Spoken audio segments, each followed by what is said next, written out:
Morning students. I hope आप सभी अपनी अपनी जगहों पर सेफ़ हैं। और आज हम अपनी जेनेटिक्स की फ़र्स्ट क्लास को स्टार्ट करेंगे। तो क्लास को स्टार्ट करने से पहले हम इस चीज़ को जान लें कि सबसे पहली बात, हमारा टॉपिक है आज जेनेटिक्स, राइट। तो जेनेटिक्स में हमें इस चीज़ को समझना होगा कि सबसे पहले बड़ी बात कि जेनेटिक्स के हमारे लिए रोल क्या है, क्यों हम जेनेटिक्स को पढ़ रहे हैं, ठीक है, क्यों इसको हमारी बुक हमारे सिलेबस के अंदर इंक्लूड किया गया, ये सारी चीज़ें हमें क्लियर होनी चाहिए। और जेनेटिक्स बहुत सिंपल सब टॉपिक है, और अगर आप इसे अच्छी तरीके से करेंगे तो आपको कहीं भी परेशानी नहीं आएगी। तो चलिए स्टार्ट करते हैं सबसे पहले। और आज हम जेनेटिक्स को पहले स्टार्ट करने से पहले हम एक इंट्रोडक्शन देखते हैं, और इस इंट्रोडक्शन के अंदर हम ये चीज़ देखेंगे कि इसका मतलब क्या है, क्योंकि इंट्रोडक्शन का मीनिंग यही है कि जेनेटिक्स क्या चीज़ है, ठीक है। सबसे पहले बच्चों को यही टफ लगता है कि हमें पता ही नहीं चल रहा है कि जेनेटिक्स होती क्या है। तो चलिए इस चीज़ को हम क्लियर करते हैं आज। तो पहले स्टार्ट करते हैं हम जेनेटिक इंट्रोडक्शन के बारे में। अगर हम बात करें तो जेनेटिक्स का मीनिंग क्या है। Genetics is the study of heredity and variation. जैसे जैसे मैं आपको ये नोट्स दे रहा हूँ अपने, वैसे ही एज इट इज़ अपनी बुक के अंदर थोड़ा एक्सप्लेनेशन बढ़ाकर ऐड करते जाना है, ठीक। मैं आपको शॉर्ट्स नोट्स दे रहा हूँ, लेकिन यही है इसका सार, सारा का सारा जो कंक्लूज़न है वो यही मिलेगा आपको यहीं पर ही। चलिए स्टार्ट करते हैं कि सबसे पहली बात कि जेनेटिक्स है क्या। Genetics is the study of heredity and variation. Simple language में जेनेटिक्स का मीनिंग क्या हुआ। जेनेटिक्स का मतलब है स्टडी करना। किसकी स्टडी करना? Heredity and variation, right. किसकी? Heredity and variation. मतलब क्या निकला कि हेरिडिटी, अब हम इन दोनों का मीनिंग भी देखेंगे कि क्या मतलब होता है हेरिडिटी का और क्या मतलब होता है वेरिएशन का। तो उसको पहले समझने से पहले हम इन चीज़ों को पहले क्लैरिफाई कर लें कि जेनेटिक का मतलब क्या है। तो सिंपली जेनेटिक्स का मतलब क्या हुआ, आप स्टडी कर रहे हो किस चीज़ की? हेरिडिटी और वेरिएशन की। जब कभी हेरिडिटी और वेरिएशन का अध्ययन किया जाता है, स्टडी की जाती है, तो वो ब्रांच साइंस की क्या कहलाती है? जेनेटिक्स। सिंपल सी बात समझ में आ गई। इसको हम दूसरी तरीके से भी कह सकते हैं क्या, कि हेरिडिटी और वेरिएशन इन दोनों की स्टडी आपकी क्या कहलाएगी एक्चुअल में? उसको हम क्या बोलेंगे? जेनेटिक्स। क्या बोलेंगे? Genetics, right. क्लियर होगी बात, ये चीज़ समझ में आ गई आपको। नेक्स्ट हम बात करते हैं process by which character passed from parents. ये बात क्लियर होगी। तो अब हम बात क्या कर रहे हैं, उसने कहा कि जेनेटिक्स के अंदर हम क्या चीज़ देख रहे हैं। पहली बात, हम स्टडी कर रहे हैं हेरिडिटी और वेरिएशन की। मींस हेरिडिटी और वेरिएशन का अध्ययन ही क्या कहलाता है? आपका जेनेटिक्स कहलाता है। तो process by which character passed from parents, एक ऐसा प्रोसेस जिसके अंदर कैरेक्टर आपके पास आउट हो रहे हैं। कहाँ? फ्रॉम पेरेंट्स से। किसके अंदर? There offspring. मतलब कि क्या मतलब हुआ कि एक ऐसा प्रोसेस जिसके अंदर कोई कैरेक्टर कहाँ जा रहा है? पास हो रहा है। कहाँ से हो रहा है? पेरेंट्स से। कहाँ जा रहा है? ऑफस्प्रिंग के अंदर। और ये इससे क्या होगा? ऑफस्प्रिंग में जैसे ही वो कैरेक्टर आए तो ऑफस्प्रिंग के अंदर क्या दिखने का लगेगा? Resemblance with each other. वो जो पेरेंट्स से ऑफस्प्रिंग बने उनके अंदर एक तो रिजेम्बलेंस दिखाई देगी, प्लस किसके साथ? With parents. बात क्लियर होगी इतनी सी। क्या बोल रहा है उसने? बात क्या बोली आपको? उसने कहा कि एक ऐसा प्रोसेस जिसके अंदर कोई कैरेक्टर कहाँ जा रहे हैं? पेरेंट्स से कहाँ जा रहे हैं? उसके ऑफस्प्रिंग में जा रहे हैं, ठीक। और जैसे ही वो कैरेक्टर ऑफस्प्रिंग में आए तो ऑफस्प्रिंग आपस में एक दूसरे से रिजेम्बलेंस करेंगे, प्लस अपने पेरेंट्स के साथ भी रिजेम्बल करेंगे। ये चीज़ आपने देखी होगी, क्योंकि आपके पेरेंट्स आपसे रिजेंबल करते हैं कुछ ना कुछ बातों में। या तो आपका कलर उनके साथ मैच करेगा, या कुछ हल्का फेस उनके साथ मैच करेगा। ये सारी चीज़ें थोड़ा बहुत आप उनसे मैच करके, बट डिफरेंस क्या आता है? No two offsprings are identical. लेकिन ऐसा कभी नहीं होगा कि ये जो दो ऑफस्प्रिंग्स हैं वो एक दूसरे के आइडेंटिकल हों। उनके अंदर डिफरेंसेस होगा। मीन्स आपका, अगर आपके दो भाई हो आपस में, या आप दो सिस्टर हो, या दो भाई बहन हो, तो ऐसा कभी नहीं हुआ कि आप एक दूसरे के बिल्कुल क्लोन हो। इम्पॉसिबल है, क्लोन तो हो ही नहीं सकते आप। बात समझ आ रही है? Differ from each other and also from their parents. वो कहता है इसमें क्या हो रहा है, उसने कहा कि कोई करेक्टर जैसे ही पास आउट कर रहे हैं, कहाँ से, पेरेंट्स से कहाँ जा रहे हैं, ऑफस्प्रिंग के अंदर, और फिर वो ऑफस्प्रिंग से जैसे ऑफस्प्रिंग के अंदर आए, तो जब आपके ऑफस्प्रिंग बन गए, है ना, जब आगे नेक्स्ट जनरेशन आ गई, वो एक तो खुद आपस में रिजेंबल करेगी। रिजेंबल और क्लोन में डिफरेंस है। क्लोन होता है एकदम आइडेंटिकल, जिनका जेनेटिक मटेरियल सेम हो, बट रिजेंबलेंस मतलब कुछ करेक्टर आपके सेम मैच कर रहे हैं विद आपके पेरेंट के साथ और कुछ उनके आपस में। लेकिन उसने कहा कभी भी ऑफस्प्रिंग्स जो हैं वो कभी भी क्या होंगे, एक दूसरे के क्या नहीं होंगे, आइडेंटिकल कभी नहीं होंगे। ठीक है, क्या होगा, differ from each other and also from their parents. वो कुछ बातों में एक तो अपने आप में और अपने पेरेंट के साथ डिफरेंट रहेंगे, मतलब ऑफस्प्रिंग भी आपस में डिफरेंट रहेंगे और पेरेंट्स भी एक दूसरे से, पेरेंट के साथ भी वो हल्का सा अनमैच रहेंगे, मतलब सारी चीज़ें मिलेंगी नहीं पेरेंट्स के साथ। बात क्लियर होगी? आगे चलते हैं। अब क्या बात हुई, आगे बोलता है genetic explain mechanism basis for the similarity और differences between the related individual. अभी हमने ऊपर पढ़ा कि जेनेटिक्स का मतलब क्या है, जब हम कभी हेरिडिटी और वेरिएशन का अध्ययन करें, ये चीज़ें हमने देखी। इन दोनों चीज़ों को, इन दोनों जो हमारे ये दोनों टॉपिक है, सब्जेक्ट है, वेरिएशन और हेरिडिटी, उन दोनों की अगर आप जब स्टडी करोगे तो वो चीज़ कहलाती है जेनेटिक। तो एक्चुअल में जेनेटिक क्या एक्सप्लेन कर रही है, उस मैकेनिज्म को, किस मैकेनिज्म को, जो किस बात पर आधारित है, बेसिस फॉर दी सिमिलैरिटी और डिफरेंसेस, जो सिमिलैरिटी और बेसिस के ऊपर निर्धारित है, बिटवीन दी रिलेटेड इंडिविजुअल्स, जो आपस में रिलेट कर रहे हैं इंडिविजुअल्स। और उसके अंदर हमने दो चीज़ें पढ़नी है, हेरिडिटी और वेरिएशन। और हेरिडिटी को हम एक्चुअल में क्या, किस नाम से पुकारते हैं, इनहेरिटेंस, राइट। हेरिडिटी क्या है, वो करेक्टर या वो लक्षण, हम देखेंगे उसको डिटेल में आगे कि हेरिडिटी का एक्चुअल मीनिंग क्या हो रहा है। हेरिडिटी का मतलब होता है कि जो करेक्टर एक जनरेशन से दूसरी जनरेशन में पास आउट हो रहे हैं, वो गुण, वो लक्षण, वो क्या, वो जो चीज़ें जो जा रही हैं, पास आउट हो रही हैं, वो चीज़ क्या कहलाते हैं, फिनोमिना क्या कहलाता है, हेरिडिटी। लेकिन वेरिएशन का क्या मतलब हुआ कि पेरेंट्स, ये माना आपके पेरेंट्स हैं, ये कोई पेरेंट्स है, ये फीमेल है और ये मेल है, इनकी आगे जो जनरेशन बनी, माना ये आपका मेल है, ये भी मेल है, ये मेल है, ये मेल है और ये फीमेल है, तो जैसे ही आगे वाली जो जनरेशन बनी, तो वो आपस में एक दूसरे से क्लोन नहीं होती, ना ही वो पेरेंट के साथ क्लोन होती है, ना आपस में क्लोन होती है। उनमें कुछ आपस में डिफरेंसेस आते हैं। वो डिफरेंसेस किस में काउंट होते हैं, याद रखना, वेरिएशन के अंदर। ये वेरिएशन क्यों आए, ये हम आगे देखेंगे डिटेल के अंदर, राइट। तो ये चीज़ हमने देख ली। अब देखो, हमने बात कर ली कि हेरिडिटी को हम इनहेरिटेंस के नाम से ही पुकारते हैं, तो ये चीज़ें हमने देख ली। एक तो हमने देखी कि जेनेटिक्स क्या होती है, जेनेटिक्स के अंदर हम हेरिडिटी और वेरिएशन का स्टडी करते हैं, और एक ऐसा प्रोसेस है जिसके अंदर कुछ करेक्टर हैं जो पेरेंट्स से कहाँ जा रहे हैं, उसकी ऑफस्प्रिंग के अंदर, लेकिन जो ऑफस्प्रिंग बनेंगे वो अपने पेरेंट्स से और खुद आपस में आइडेंटिकल नहीं होते, कुछ बातों में वो एक दूसरे से वेरिएशन रखते हैं। तो ये चीज़ें हमने देख ली। अब आगे देखते हैं what is the meaning of inheritance. इस चीज़ को हम अब क्लियर कर लेते हैं कि इनहेरिटेंस क्या हुआ। इनहेरिटेंस का मतलब क्या हुआ, process of transmission of character. यहाँ हम क्या देख रहे हैं, इनहेरिटेंस के अंदर हम क्या देखेंगे, process of transmission of character in living beings. तो इनहेरिटेंस का मतलब क्या हुआ, कैरेक्टर का ट्रांसमिशन, किसी भी कैरेक्टर का, किसी भी गुण का ट्रांसमिशन होना, किनके अंदर होना, लिविंग बीइंग, जितनी भी सजीव वस्तुएं, जंतु हैं आपकी, जो जीव हैं, उनके अंदर, उनकी एक जनरेशन से दूसरे generation, from parent to offsprings, that is from one generation to next generation. मतलब कि गुणों का एक जनरेशन से दूसरी जनरेशन में जाना क्या क्या, तो हम बात कर रहे हैं कि क्या एक जनरेशन से दूसरी जनरेशन में जाना, राइट।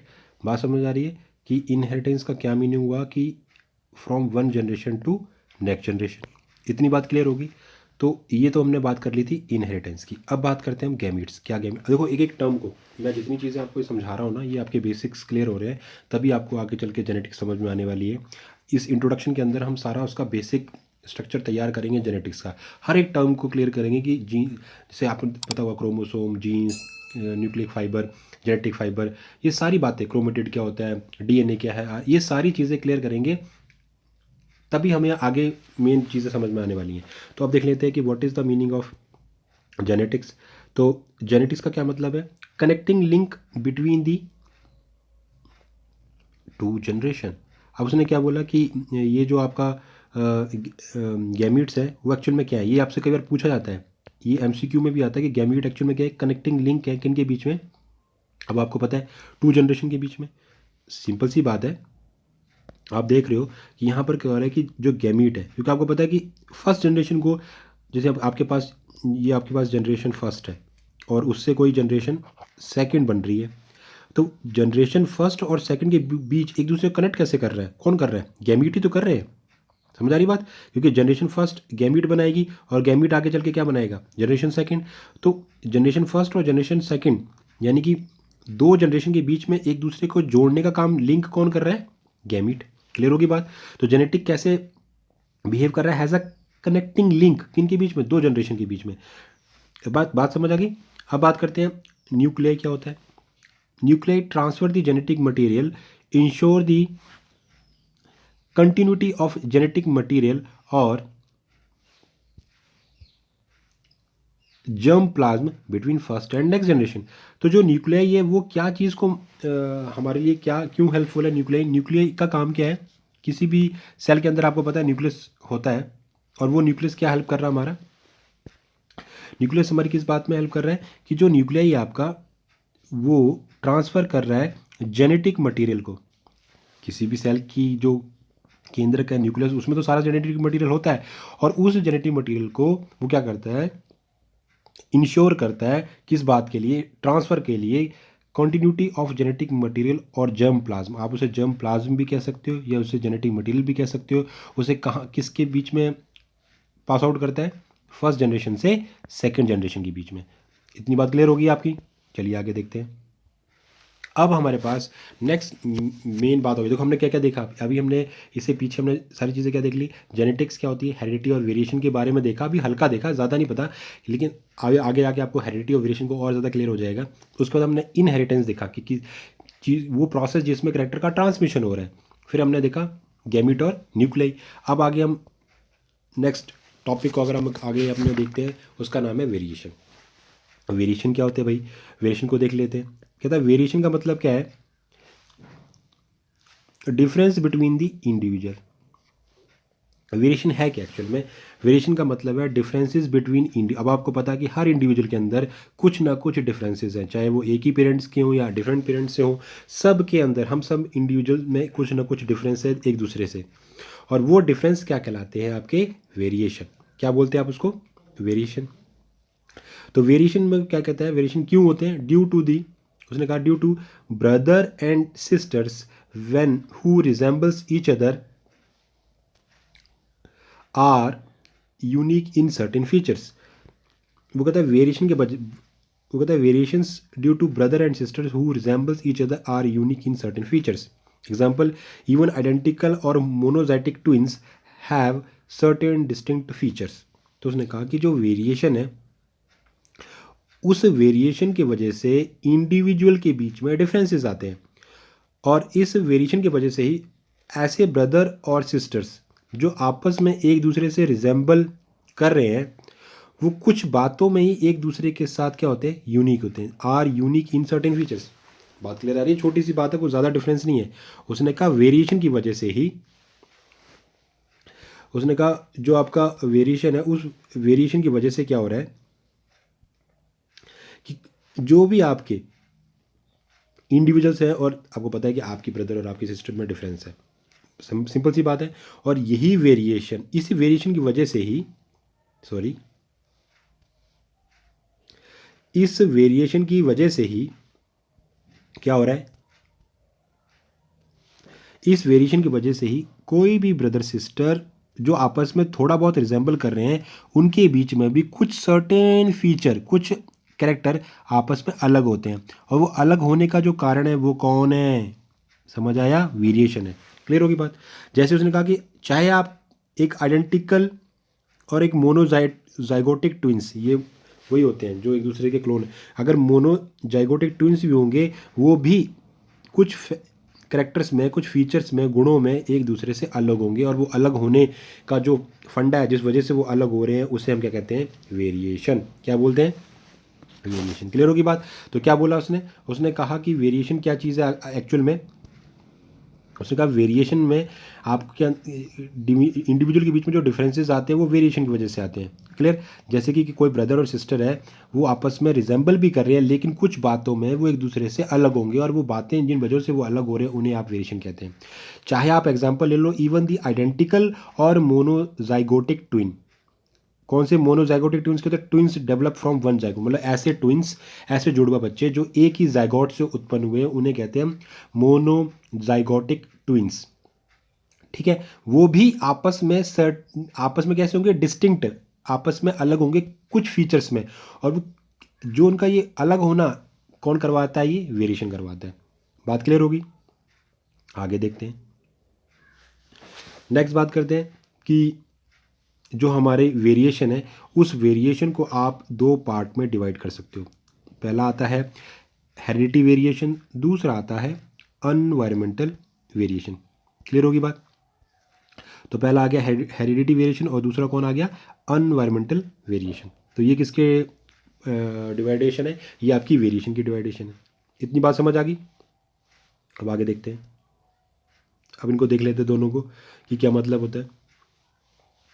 कहता है कि जो हेरिडिटी वेरिएशन है वो क्यों आते हैं? ड्यू टू द डिफरेंस, किन बातों में विभिन्नता आने लग पड़ी हैं?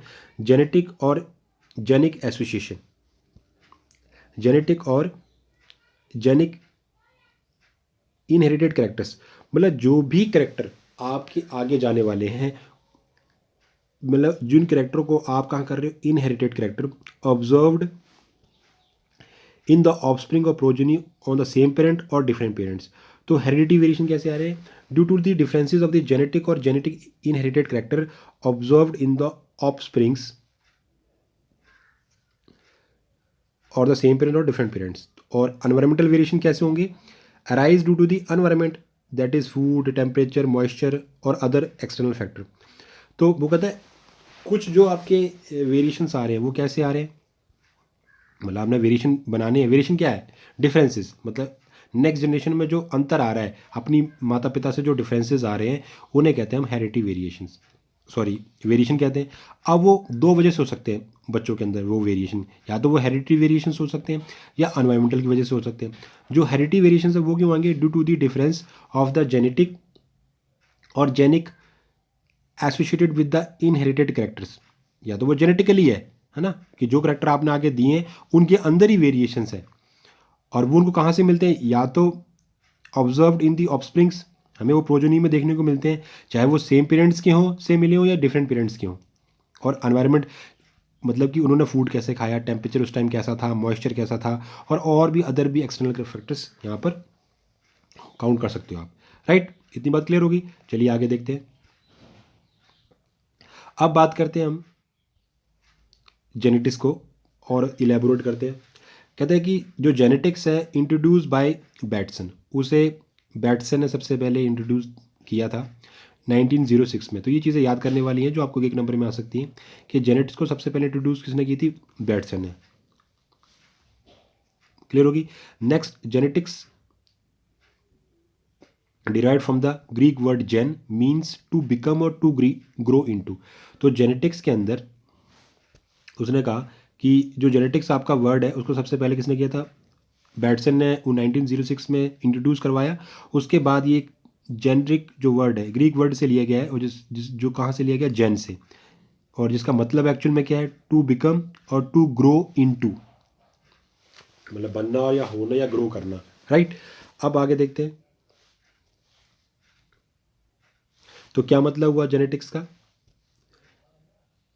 Genetics is the science of coming into being, मतलब उजागर होना, बनना किसी चीज़ का। तो जेनेटिक्स साइंस की एक ऐसी ब्रांच है जिसमें हम ये जान लेते हैं कि कमिंग इनटू बीइंग वो कैसे बना, है ना। Next, genetic can be defined as the branch of biological science which deals with the mechanism of transmission of character from parents to offspring। तो ये बहुत इंपॉर्टेंट डेफिनेशन है जिसको आपने अच्छे से ध्यान से देख लेना है। क्या बोला उसने? कि genetics is the science of coming into being, और दूसरा है genetics can be defined as that branch of biological science which deals with the mechanism of transmission of character from parent to offspring. कि genetics के अंदर हम defined करते हैं कि कैसे वो मैकेनिज्म क्या है जहाँ पर ट्रांसमिशन हो रहा है कैरेक्टर का, कहाँ से कहाँ की तरफ, पेरेंट से ऑफस्प्रिंग की तरफ, राइट। चलिए आगे देखते हैं। अब कुछ और अच्छी बेसिक टर्म्स को क्लियर कर लें जो हमारे माइंड को बार बार स्ट्राइक करती हैं। तो सबसे पहले हम बात करते हैं what is the meaning of genetics, right. कि जेनेटिक्स का क्या मीनिंग है, इस चीज़ को देख लें। तो कहता है genetics deals with the origin of genetic variation and expression of traits, यानी कैरेक्टरिस्टिक्स।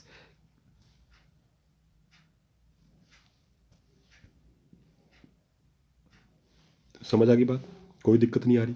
देखो, आपको कोई भी प्रॉब्लम आ रही है, समझ में नहीं आ रहा है, तो आप मुझे कमेंट बॉक्स में मैसेज करो या मुझे व्हाट्सएप पे वॉइस मैसेज करो कि सर हमें ये हेडिंग या ये बात समझ में नहीं आ रही, तो मैं उसको आपको वहीं कहीं क्लियर कर दूंगा। वैसे समझने वाली कोई भी ऐसी चीज़ नहीं है जो क्लियर ना हो। मैं दोबारा बता रहा हूँ कि what is the genetics. Genetics क्या है? Genetics deal with origin of genetic variation and expression of traits. तो यहाँ पर जेनेटिक्स किस चीज़ से डील कर रही है? Origin of the genetic variation and expression, कि कैसे जेनेटिक वेरिएशन का ओरिजिन हुआ, फिर उनका एक्सप्रेशन कैसे हुआ, किनका एक्सप्रेशन? ट्रेड्स का। ट्रेड क्या एक्चुअल में? कैरेक्टर। ये सब क्लियर करेंगे हम कि क्या होते हैं। जो कैरेक्टरिस्टिक्स हैं उन्हें हम ट्रेड वर्ड से डिनोट करते हैं। ट्रेड्स क्या होते हैं? गुण, कैरेक्टर, है ना। तो जेनेटिक्स क्या कर रही है? डील कर रही है, किसके साथ कर रही है? Origin of the genetic variation, जो जेनेटिक वेरिएशन का जो ओरिजिन हुआ, कैसे एक जनरेशन दूसरी जनरेशन से भिन्न होती है, तो वो कौन कौन सी चीज़ें हैं, उन चीज़ को वो उजागर करती है, उनके साथ डील करती है। फिर कैसे ट्रेट एक्सप्रेस होते हैं, ये सारी बातें हम जेनेटिक्स में देखते हैं, राइट। नेक्स्ट चीज़ देखते हैं, what is the centre of heredity in the cell. किसी भी कोशिका के अंदर, सेल के अंदर हेरिडिटी का केंद्र कौन है? मतलब हेरिडिटी जो वो जो गुण है सारे के सारे जहाँ बैठे हुए हैं वो सेल में कहाँ है? तो इन चीज़ों को देखने के लिए कहाँ होंगे? तो कहता है अगर आप यूकैरियोटिक सेल की बात कर रहे हो तो वहाँ कौन होता है? Nucleus contain the genetic material. Prokaryotic cell की बात करते हो तो जो जेनेटिक मटीरियल है वो सारा का सारा कैसा होता है? अनकवर्ड।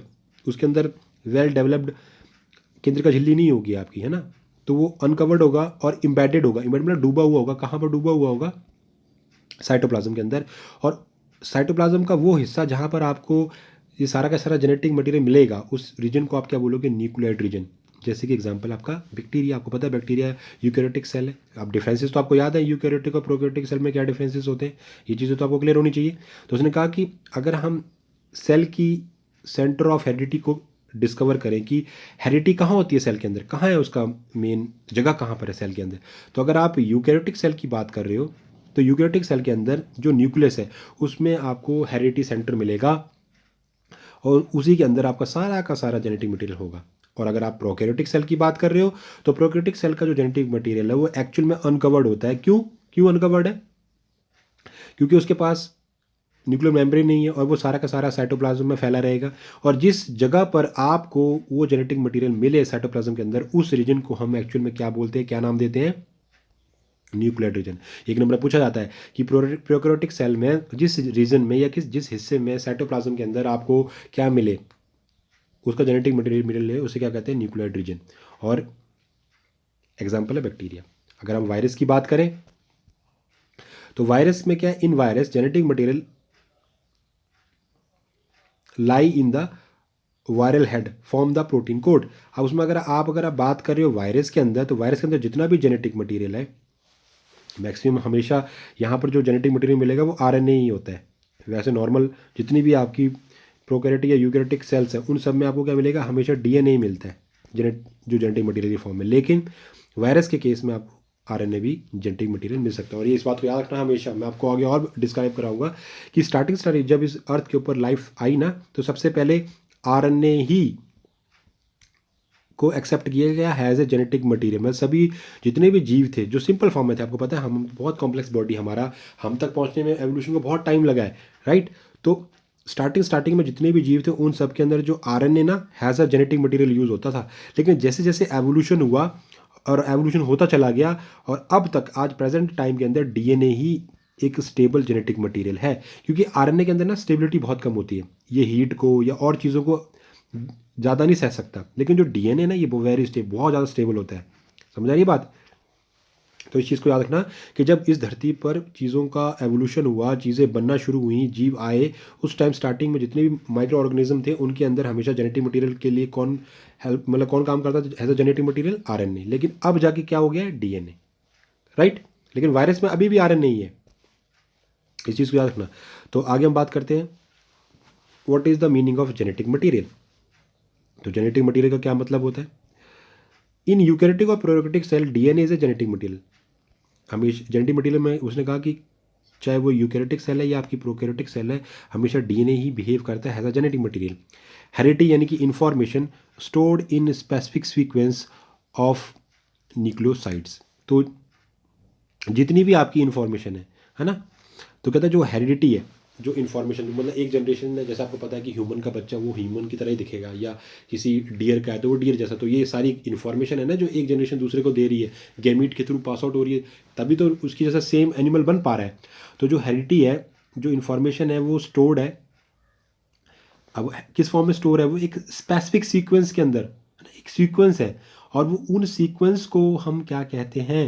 याद रखना, क्या बोलते हैं उनको? हम न्यूक्लियोसाइड्स। क्या बोल रहे हैं? न्यूक्लियोसाइड। बात क्लियर हो रही है? हम उन्हें क्या बोल रहे हैं? न्यूक्लियोसाइड। और वायरस की अगर हम बात करें तो वहां पर क्या है? डीएनए और आरएनए। तो कौन है? डीएनए और आरएनए। तो इतनी सी बात क्लियर होगी। तो क्या बोला हमने कि वो कहता है कि यूकैरियोटिक और प्रोकैरियोटिक सेल के अंदर डीएनए ही जेनेटिक मटेरियल का इस तरह बिहेव करता है। बट अगर आप हेरिडिटी की बात करते हो तो हेरिडिटी जो एक इन्फॉर्मेशन है वो स्टोर होती है, कैसे स्टोर होती है, किस फॉर्म के अंदर होती है? स्पेसिफिक सीक्वेंस में। और उन सीक्वेंस को क्या नाम दिया हमने? न्यूक्लियोसाइड। इतनी बात क्लियर होगी? बात समझ आ गई आपको?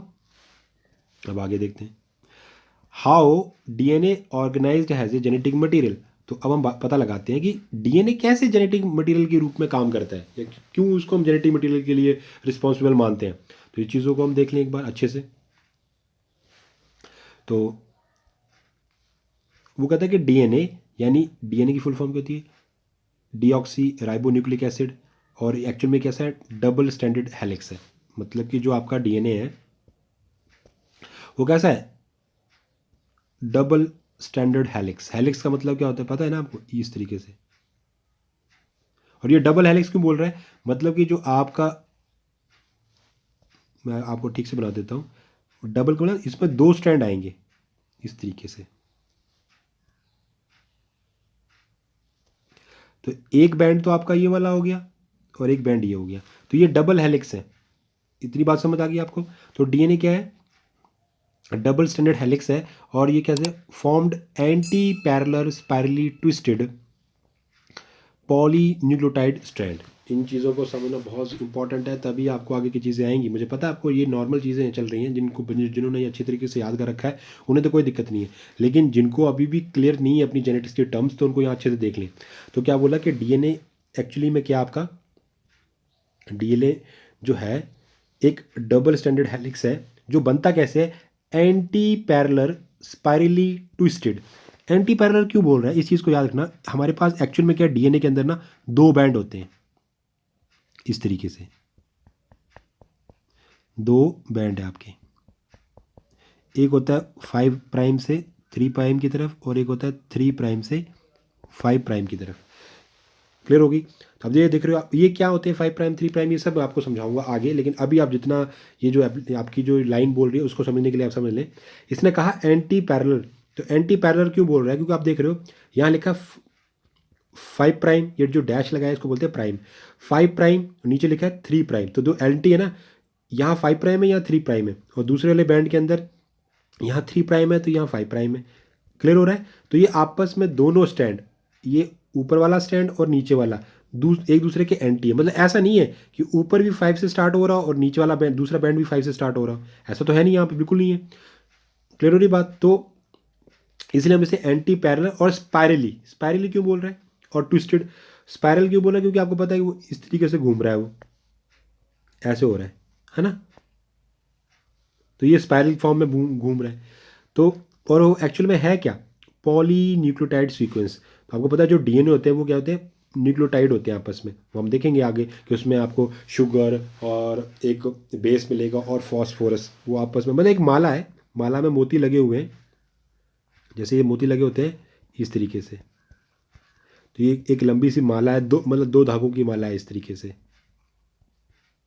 है ना। और वो आपस में क्या, तो हम पॉलीन्यूक्लियोटाइड, पॉली का मतलब होता है बहुत सारी, ये बहुत सारे मोती लगे हैं ना, तो ये बहुत सारे कौन, न्यूक्लियोटाइड, मतलब हम एक को क्या बोलते हैं, न्यूक्लियोटाइड। ये आपस में बंधे होते हैं, कोई डबल बॉन्ड, कहीं ट्रिपल है, कहीं डबल है ना, इस तरीके से। तो ये आपस में सारी चीज़ें क्लियर है। तो अब आगे हम देखते हैं।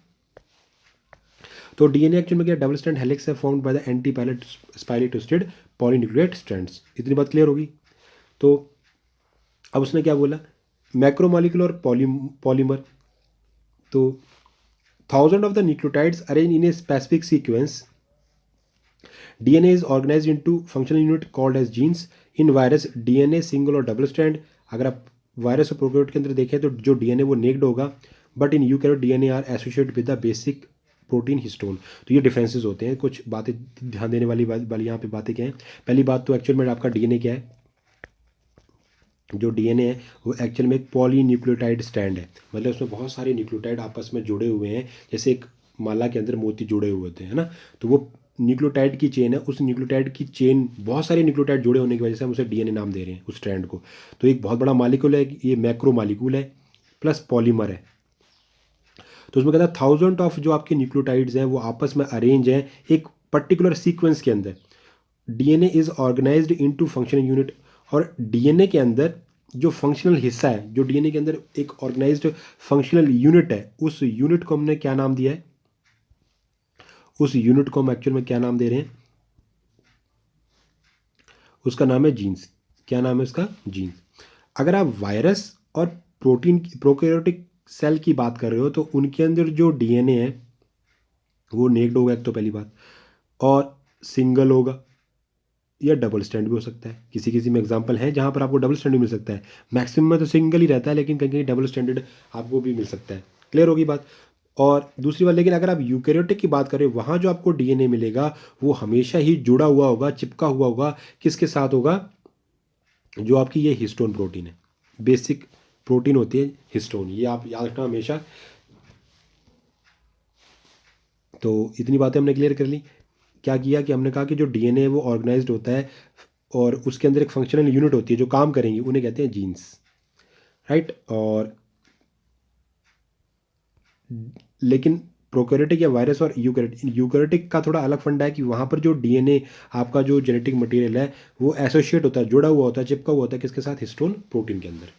क्लियर होगी बात। अब आगे देखते हैं, आगे हम बात करते हैं, उसी को आगे कंटिन्यू कर रहे हैं कि form a long nucleoprotein fibre also called chromatin fibre. बात समझ आ रही है। तो ये जो पॉलीन्यूक्लियोटाइड चेन है आपस में मिलके क्या बना रही है, एक फाइबर बना रहा है जिसे हम कहते हैं लॉन्ग न्यूक्लियोप्रोटीन फाइबर, और इसे हम क्या कहते हैं, क्रोमेटिन फाइबर। रिमेन एक्सटेंडेड और अनबाउंडेड, ये हमेशा खुला हुआ रहेगा उसके अंदर। कब, जब आपकी सेल कैसी है, इस चीज़ को याद रखना, जब आपकी सेल कैसी है, इन अनडिवाइडिंग सेल, मतलब जब सेल डिवीजन नहीं कर रही उस टाइम जो उसका जो जेनेटिक मटेरियल है वो किस फॉर्म में रहेगा, क्रोमेटिन फाइबर की फॉर्म में। समझ आ गई बात। आगे बात करते हैं। कहता अगर जब आपकी सेल क्या कर रही है, डिवाइड, ये जब सेल ये सेल ने ये डिसाइड कर लिया कि उसने डिवाइड करना है, तब क्या होगा, आपका जो क्रोमेटिन होगा वो कंडेंस करेगा और क्या बना लेगा, वो बनाएगा darkly stained bodies called the chromosome. तो ये बहुत बड़ा डिफरेंस है जो आपने अच्छे से याद रखना है। क्या चीज़ें हैं कि जो आपका डीएनए है वो नॉर्मल, जब आपकी सेल रेस्टिंग स्टेज में है ना, जिसे हम G0 स्टेज भी कहते हैं, जब वो उसे पता कि मैंने डिवाइड नहीं करना, तब आपका जो जेनेटिक मटेरियल है वो क्रोमोटिन फाइबर की फॉर्म में पड़ा होगा। लेकिन जैसे सेल ने डिसाइड कर लिया कि मैंने डिवीजन करना है, मैंने 1 से 2 बनना है, तब आपका वो जो क्रोमेटिन फाइबर है वो कंडेंस हो जाएगा, और कंडेंस होकर जिस फॉर्म को वो आप ग्रहण करेगा उसका नाम क्या है, क्रोमोसोम। क्या बोलोगे उसे आप, क्रोमोसोम। क्लियर होगी बात। तो आपको ये पता चल गया ना कि कब हमने क्रोमोसोम वर्ड यूज़ करना है, कब क्रोमेटिन फाइबर यूज़ कर रहे हैं। अब हम जीन्स को फिर से एक बार देख लें। What is the gene, gene क्या है एक्चुअल में, जीन क्या है आपकी functional unit of heredity. Heredity का फंक्शनल यूनिट। तो इस चीज़ को याद रखना कि जीन्स को हम कैसे डिनोट करते हैं, functional unit of the heredity. और अगर हम केमिकल टर्म्स में से एक्सप्लेन करें तो जीन क्या है, linear array of the nucleotide a segment of DNA. इतनी बात तो समझ आ गई आपको कि जो जीन्स है केमिकली फॉर्म में अगर हम बात करें तो एक लीनियर एरे, एक छोटा सा धागा है या छोटा सा सेगमेंट है जहाँ पर क्या लगे हुए हैं, न्यूक्लियोटाइड लगे हुए हैं और या सेगमेंट ऑफ डीएनए। इतनी सी बात क्लियर होगी। तो उसने कहा कि जीन क्या है, फंक्शनल, हमारे पास फंक्शनल यूनिट है। तो जीन के एक्चुअल में हमारे पास functional unit of the heredity in chemical terms genes linear array of the nucleotide और अ सेगमेंट ऑफ डीएनए। तो जीन के अंदर जीन जो है वो डीएनए का एक छोटा सा सेगमेंट है या न्यूक्लियोटाइड कह लो, क्योंकि न्यूक्लियोटाइड से तो डीएनए बना है, बहुत सारे न्यूक्लियोटाइड जोड़ेंगे तो डीएनए बनेगा। तो डीएनए के ऊपर एक छोटा सा सेगमेंट को आप जीन कह सकते हो, जो फंक्शनल है, जो काम कर रहा है। ठीक। तो undergoing the capable of replication, mutation, transcription and translation. तो उसने क्या बोला कि एक ऐसा हम जीन्स को क्या कैसे डिफाइन कर सकते हैं कि वो एक छोटा सा सेगमेंट है डीएनए का, ये एक न्यूक्लियोटाइड का सेगमेंट है डीएनए के ऊपर, जिसके अंदर कैपेबिलिटी है किस काम को करने, क्या क्या काम करने के लिए, रिप्लिकेशन की, म्यूटेशन की, ट्रांसक्रिप्शन की और ट्रांसलेशन की। तो यही तो मेन मुद्दा है। तो उसने क्या बोला कि जो आपका जीन है वो क्या काम कर सकता है, वो मेन ये काम कर सकता है। क्या काम करेगा, रिप्लिकेशन का, म्यूटेशन का, ट्रांसक्रिप्शन का और ट्रांसलेशन का। बोलिए ये सारे के सारे काम करने की जो पावर है वो किसके अंदर होती है, जीन के अंदर। किसके अंदर होगी, आपके जीन के अंदर। जीन ये सारे काम कर सकती है और ये किसका सेगमेंट है, डीएनए का। राइट बात समझिए। तो इसलिए डीएनए का जो फंक्शनल यूनिट है, वो फंक्शनल यूनिट कौन है, जीन। तो जीन के अंदर कैपेबिलिटी क्या है, रेप्लिकेशन करने की, म्यूटेशन करने की, ट्रांसक्रिप्शन करने की और ट्रांसलेशन करने की। समझ आ गई बातें। चलिए आगे देखते हैं। अब आता है व्हाट इज़ द क्रोमोसोम। अभी हमने बात ये डिस्कस की थी कि क्रोमोसोम क्या चीज़ होती है। व्हाट इज अ क्रोमोसोम, अगर आप यूकैरियोटिक सेल की बात करें, chromosome linear DNA molecule complexed with protein.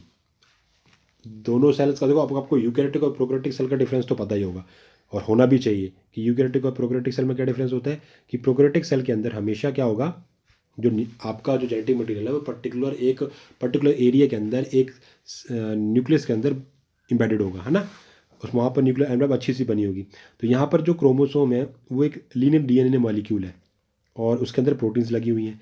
Nucleo protein fibre composing it highly folded coiled recoiled form a super solenoid structure visible only in the dividing cell. Chromatin condense form a solid darkly stained rod और filaments. तो उसने कहा, क्या बोला है कि अगर आप यूकैरियोटिक सेल्स की बात कर रहे हो वहाँ पर क्रोमोसोम क्या चीज़ है। क्रोमोसोम एक्चुअल में क्या है, डीएनए की लीनियर। अब जैसे अगर आपकी सेल डिवाइड ही नहीं कर रही तो आपको कभी भी क्रोमोसोम दिखाई नहीं देगा। इस बात को याद रखना कि जब भी आपकी सेल जो है वो रेस्टिंग स्टेज के अंदर है तो वहाँ पर आपको नहीं दिखेंगे क्रोमोसोम, दिखेंगे जब आपकी सेल डिवाइड करना चाहती है तो वो हमेशा प्रोटीन के साथ एसोसिएट रहते हैं। जो न्यूक्लियो प्रोटीन फाइबर है यानी क्रोमेटिन फाइबर है, composing it highly folded coil. अब वो धीरे धीरे क्वाइल होना शुरू होंगे। Recoil form super solid structure बनाती है और वो कब दिखेंगे, कब विजिबल होंगे हमें, सिर्फ जब सेल क्या कर रही है, आपकी डिवाइड कर रही है। इतनी सी बात क्लियर होगी। तो chromatin condense form solid darkly stained rod और फिलामेंट्स। तो जब सेल आपकी डिवाइडेशन पर जाएगी तब उसके अंदर जो पड़ा हुआ क्रोमेटिन फाइबर है वो कंडेंस होगा और वो सॉलिड डार्क फॉर्म में जाएंगे और वो डार्क फॉर्म हम उन्हें स्टेन्ड रॉड या फिलामेंट के नाम से जानते हैं और उन्हीं को आप क्रोमोसोम बोलोगे। ठीक है, इतनी बात होगी यूकैरियोटिक सेल के अंदर। आप प्रोकैरियोटिक के अंदर बात कर लेंगे क्रोमोसोम क्या होते हैं।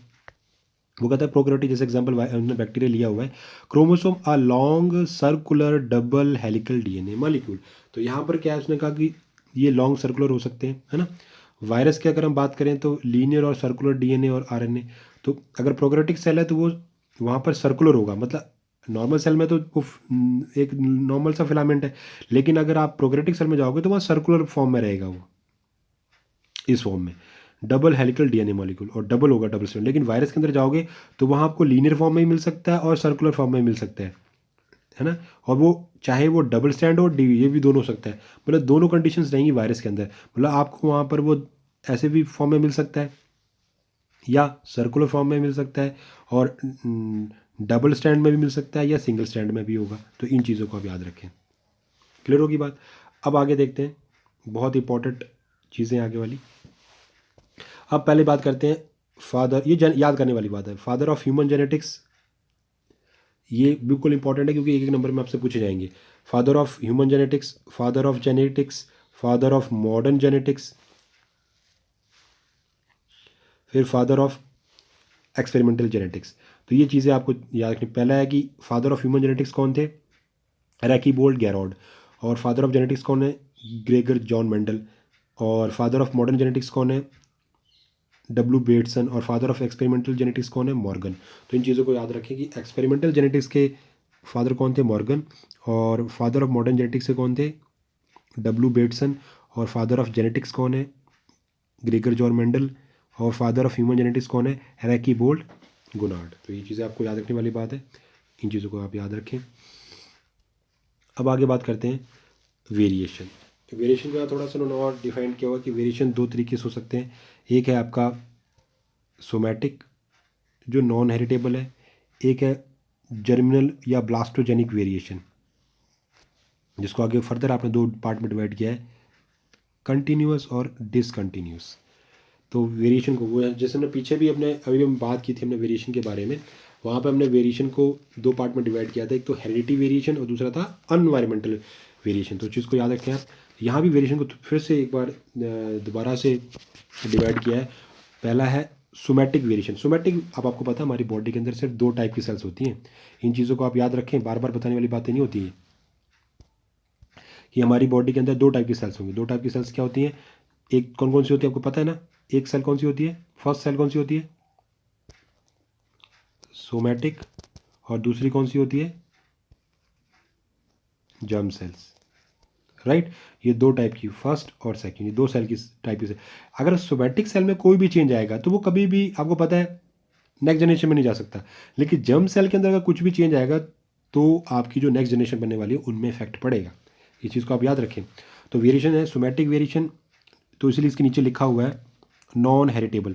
कोई भी सोमैटिक वेरिएशन होगा मतलब कि आपकी बॉडी की सेल में कोई चेंज आएगा, बॉडी की सेल मतलब सोमैटिक सेल के अंदर कोई चेंज आ रहा है तो वो आपकी नेक्स्ट जनरेशन को बिल्कुल प्रभावित नहीं करेगा, कोई इफेक्ट नहीं डालेगा। तो ऐसे जो करेक्टर जो आगे जा ही नहीं रहे उन्हें कहते हैं हम नॉन हेरिटेबल। और जर्मिनल यानी कि blastogenic variation, transfer from generation to generation, इसे कहते हैं इनहेरिटेबल। ये दो टाइप के हो सकते हैं, कंटिन्यूस वेरिएशन और discontinuous, due to the crossing over और ड्यू टू म्यूटेशन। तो ये चीज़ याद रखने वाली है कि जो जर्मिनल वेरिएशन होते हैं वो पास हो सकते हैं एक जनरेशन से दूसरे जनरेशन, इसलिए जो हम कहते हैं इनहेरिटेबल। तो वो उनमें से वो भी दो टाइप के हैं, कंटिन्यूस और discontinuous variation.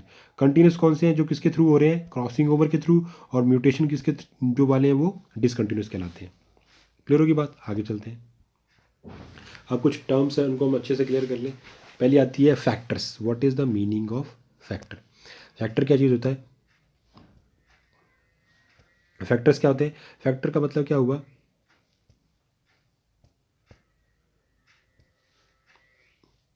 Unit of heredity responsible for inheritance और अपीयरेंस ऑफ कैरेक्टर्स। सबसे बड़ी बात कि फैक्टर्स क्या है एक्चुअल में, फैक्टर है क्या चीज़। फैक्टर का मतलब क्या हुआ, फैक्टर का मतलब हुआ हेरिडिटी की यूनिट जो रिस्पॉन्सिबल है, जिसकी वजह से इनहेरिटेंस और अपीयरेंस ऑफ कैरेक्टर हो रहा है। मतलब कि एक जनरेशन से दूसरी जनरेशन में जो चीज़ें जा रही हैं, है ना, जिसकी वजह से जा रही हैं, वो कोई ना कोई तो रीज़न होगा, कोई ना फैक्टर होगा ना, उस फैक्टर को हम बोल रहे हैं, मतलब these factors refer as a genes, उनको हम बोल रहे हैं जीन्स। और ये किसने बताया था, जॉनसन ने। किसने बताया, जॉनसन ने। मेंडल ने इनके लिए यूज़ किया एलिमेंट और factor. Dominant factor capital letter में यूज़ किया जाता है और रिसेसिव फैक्टर हमेशा स्मॉल लेटर में यूज़ किया जाता है। जैसे ये हमने शो किए हुए यहाँ पे होमोलोगस क्रोमोसोम है, यहाँ पे टी टी है ना, ये डोमिनेंट कैरेक्टर को शो कर रहे हैं, कैपिटल टी स्मॉल टी। बात समझ आ रही है।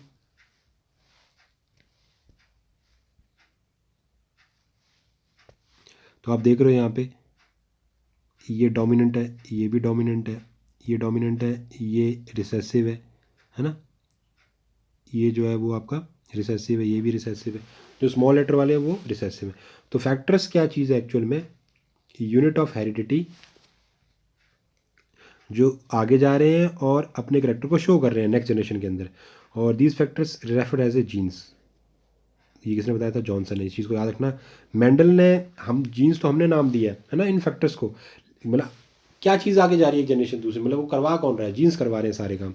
तो मेंडल ने उसको नहीं पता था इनके बारे में, तो वो उनको फैक्टर का नाम पुकारता था या एलिमेंट बोल देता था।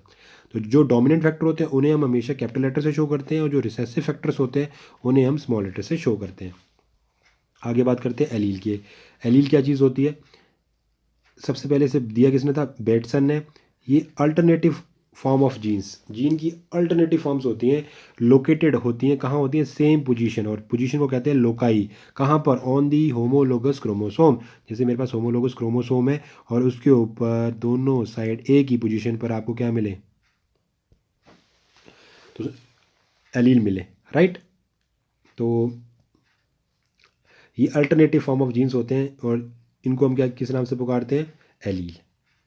कहाँ लोकेटेड होते हैं, सेम पोजीशन पर, और पोजीशन को हम एक्चुअल में क्या बोलते हैं, लोकाई।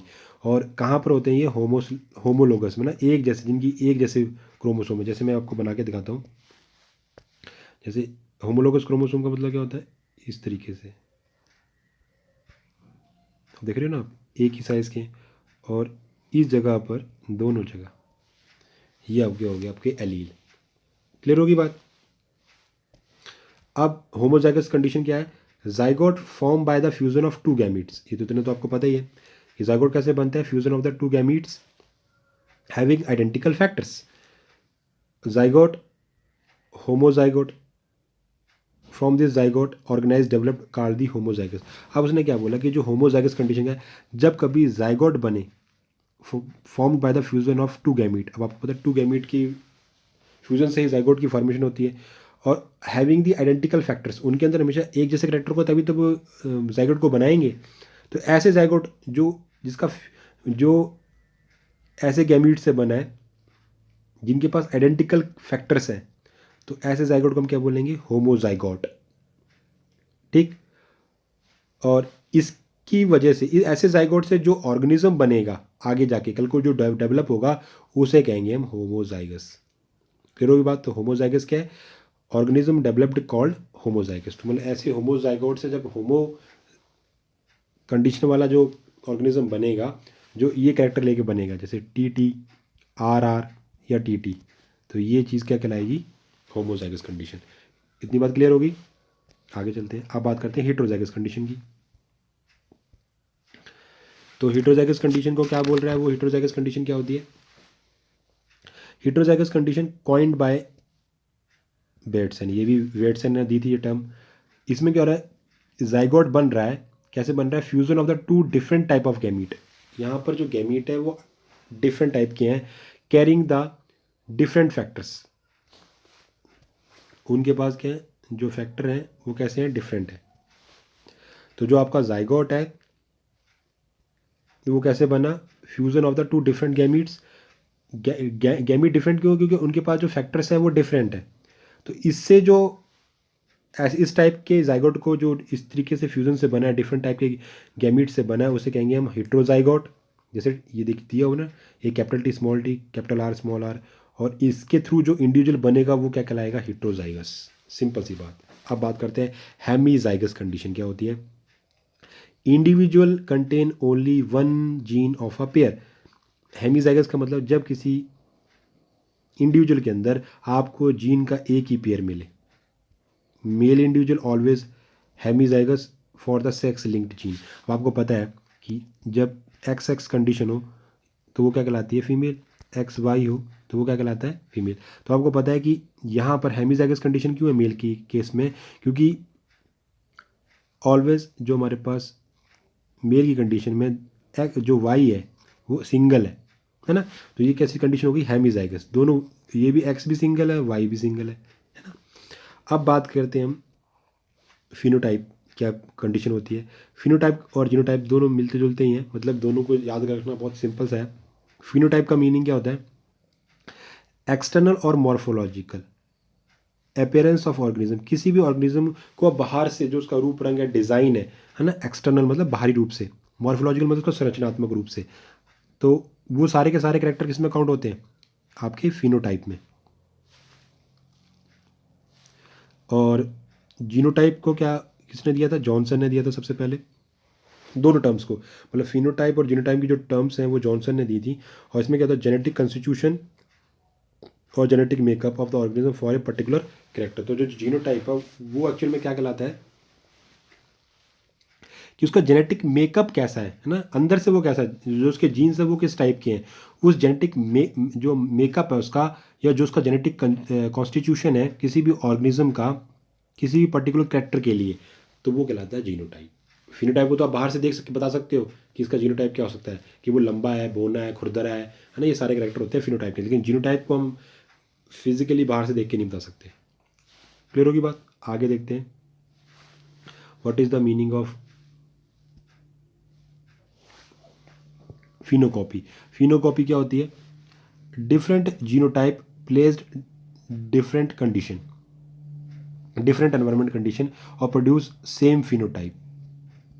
ध्यान से सुनना, फिनोकॉपी का मतलब होता है कि जब आप कभी डिफरेंट जीनोटाइप, ये हमारे पास जैसे जीनोटाइप में यहाँ बात की थी अभी जीनोटाइप की, उसने कहा डिफरेंट जीनोटाइप्स को अगर हम डिफरेंट एनवायरमेंट कंडीशन के अंदर रखें और उनके थ्रू जो आपको आगे जाके जो, लेकिन उनके पास क्या बने, प्रोड्यूस सेम फिनोटाइप, तो this genotype said to be phenocopy of the each other. मतलब कि जीनोटाइप डिफरेंट है, आप उनको डिफरेंट एनवायरमेंट की कंडीशन के अंदर प्रोड्यूस भी कर रहे हो, लेकिन उनका फिनोटाइप सेम आए, तो ये कंडीशन आपकी क्या कहलाती है, फिनोकॉपिक, है ना। मतलब वो दोनों एक दूसरे से फिनोटिपिकली सेम है, तो हम इसे क्या कहलाएंगे, फिनोकॉपी। वो क्या कहलाएगी, फिनोकॉपी ऑफ ईच अदर। ठीक है, थैंक यू सो मच। आज की क्लास हम यहीं तक कंटिन्यू करते हैं, कल हम और इसको आगे स्टार्ट करेंगे और जेनेटिक का जो रियल चैप्टर है वो शुरू हो जाएगा। लेकिन आई होप कि जो हमने आज देखा इन चीज़ों को आप रिवाइज़ करेंगे, और कहीं भी आपको अगर प्रॉब्लम आती है तो मुझसे कंसल्ट करें। ठीक है, तो आज हमने क्या क्या चीज़ें देखी वो आपको पता लग ही गया है। हमने जीन्स के बारे में, जेनेटिक्स वेरिएशन के बारे में, ये सारी चीज़ें हमने डिस्कस की हैं आज। तो पहले हमने देख लिया कि जेनेटिक्स क्या होती है, हेरिडिटी वेरिएशंस, है ना। उसके बाद इनहेरिटेंस के बारे में, गेमीट क्या होते हैं, न्यूक्लियाई क्या है, वेरिएशंस क्या हैं, फिर हेरिडिटी वेरिएशन, एनवायरमेंटल वेरिएशंस क्या होते हैं। उसके बाद जेनेटिक्स को फिर देखा हमने, उसकी एक डेफिनेशन देखी पर्टिकुलर। फिर जेनेटिक्स क्या होता है, centre of heredity, genetic material क्या होता है, डीएनए क्या होते हैं, डीएनए के बाद हमने जीन्स क्या होता है, क्रोमोसोम क्या होते हैं, ये चीज़ों को डिस्कस किया। उसके बाद फादर्स देखे हमने, फादर ऑफ ह्यूमन जेनेटिक्स, फिर फादर ऑफ ह्यूमन जेनेटिक्स देखा, father of genetics, father of modern genetics, father of experimental genetics. बहुत इंपॉर्टेंट है, इसको ध्यान से रखना, याद रखना। उसके बाद हमने वेरिएशंस देखे, फिर कुछ टर्म्स देखी, फैक्टर क्या होता है, एलील क्या होते हैं, होमोजाइगस कंडीशन क्या है, हेट्रोजाइगस कंडीशन क्या है, हेमीजाइगस, फिनोटाइप क्या होते हैं, और फिनोकॉपी क्या होती है। तो इन चीज़ों को हमने देखा है, तो ये आप अच्छे से ध्यान रखेंगे कि ये क्या क्या चीज़ें हैं। तो थैंक यू सो मच। कोई भी डिफरेंस, कोई भी आपको डिफ़िकल्टी आती है तो आप मुझसे पूछ सकते हैं। Thank you so much.